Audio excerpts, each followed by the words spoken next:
Homélie du pape François pour la solennité de l'Immaculée Conception de l'année 2024 avec les nouveaux cardinaux et le collège cardinalice.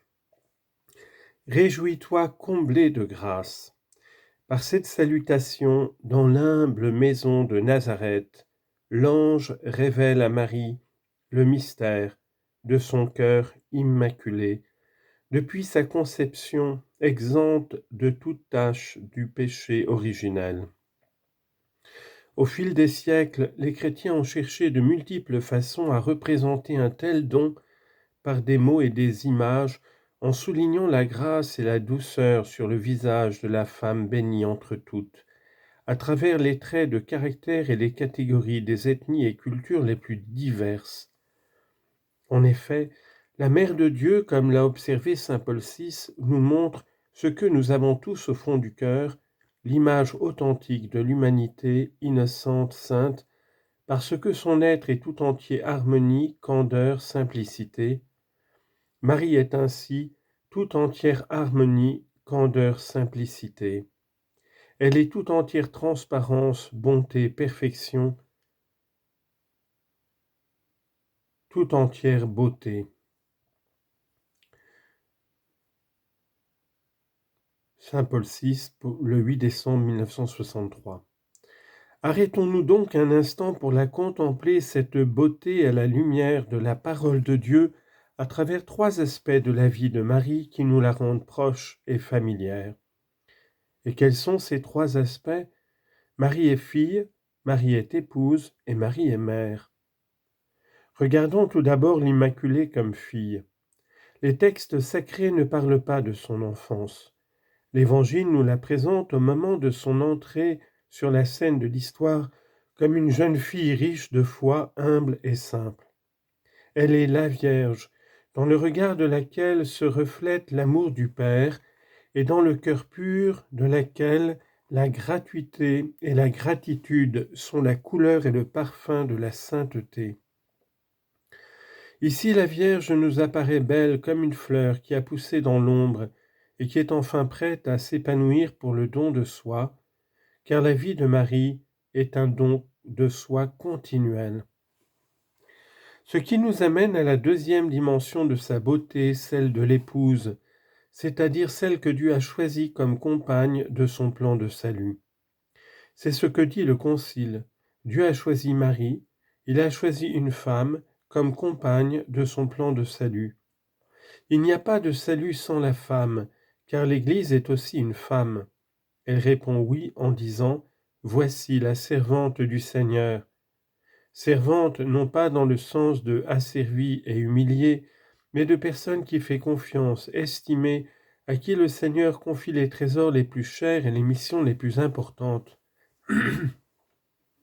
Sa beauté polyédrique, pareille à celle d'un diamant, révèle alors un visage nouveau, celui de la fidélité, de la loyauté et de l'attention qui caractérise l'amour mutuel des époux.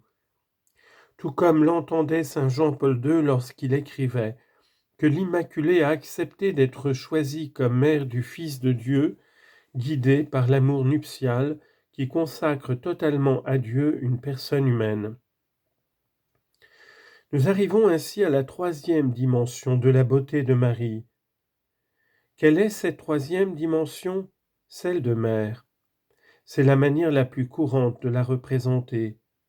Avec l'enfant Jésus dans les bras ou dans la crèche, penchée sur le Fils de Dieu couché dans la mangeoire.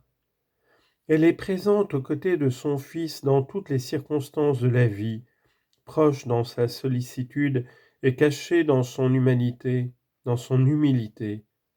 Comme à Cana, elle intercède pour les époux, ou à Capharnaüm, où elle reçoit des éloges pour son écoute de la parole de Dieu, ou enfin au pied de la croix, la maman d'un condamné, où Jésus lui-même nous la donne comme mère.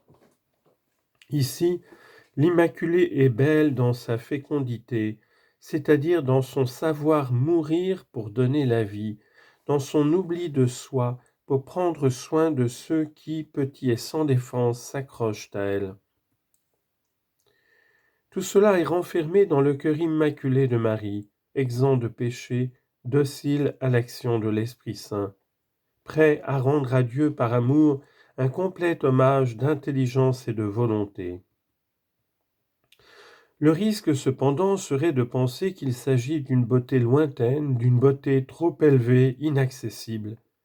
Ce n'est pas le cas. Nous la recevons comme un don dans le baptême, lorsque nous sommes libérés du péché et devenus enfants de Dieu. Et avec elle nous est confié l'appel à la cultiver comme la Vierge, avec un amour filial, sponsal et maternel, reconnaissant dans l'accueil et généreux dans le don, hommes et femmes, du merci et du oui dit avec des mots, mais surtout par la vie. Il est beau de rencontrer des hommes et des femmes qui par leur vie disent merci et disent oui, prêts à faire place au Seigneur dans nos projets et à accueillir avec une tendresse maternelle tous les frères et sœurs que nous rencontrons sur notre chemin. L'Immaculée n'est donc pas un mythe, une doctrine abstraite ou un idéal impossible.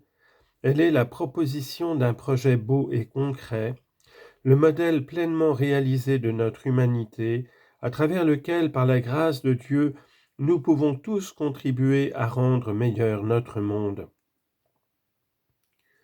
Malheureusement, nous voyons autour de nous comment la prétention du premier péché de pouvoir être comme Dieu continue à blesser l'humanité et comment cette présomption d'autosuffisance n'engendre ni amour ni bonheur. Celui qui exalte comme une conquête le refus de tout lien stable et durable, en fait, ne donne pas la liberté. Celui qui enlève le respect du père et de la mère, qui ne veut pas d'enfant, celui qui considère l'autre comme un objet ou une gêne, qui considère le partage comme une perte et la solidarité comme un appauvrissement, ne répand ni joie ni avenir. À quoi servent l'argent en banque, le confort dans les appartements, les contacts factices du monde virtuel, si ensuite les cœurs restent froids, vides et fermés? À quoi servent les hauts niveaux de croissance financière des pays privilégiés, si la moitié du monde meurt de faim et de guerre et que les autres restent indifférents? À quoi bon voyager à travers la planète si chaque rencontre se réduit ensuite à l'émotion d'un moment, à une photographie dont personne ne se souviendra plus dans quelques jours ou quelques mois? Frères et sœurs, aujourd'hui, nous regardons Marie Immaculée et nous lui demandons que son cœur plein d'amour nous conquiert, qu'il nous convertisse et fasse de nous une communauté dans laquelle la filiation, la sponsalité et la maternité soient la règle et le critère de la vie, où les familles se réunissent, où les époux partagent tout, où les pères et les mères soient présents en chair et en os auprès de leurs enfants, et où les enfants prennent soin de leurs parents. Telle est la beauté dont nous parle l'Immaculée, telle est la beauté qui sauve le monde, et devant laquelle nous voulons aussi répondre au Seigneur comme Marie, « Me voici, que tout m'advienne selon ta parole ». Nous célébrons cette Eucharistie avec les nouveaux cardinaux, ce sont des frères à qui j'ai demandé de m'assister dans le service pastoral de l'Église universelle. Ils viennent de nombreuses parties du monde, porteurs d'une sagesse unique aux multiples visages, pour contribuer à la croissance et à la diffusion du royaume de Dieu.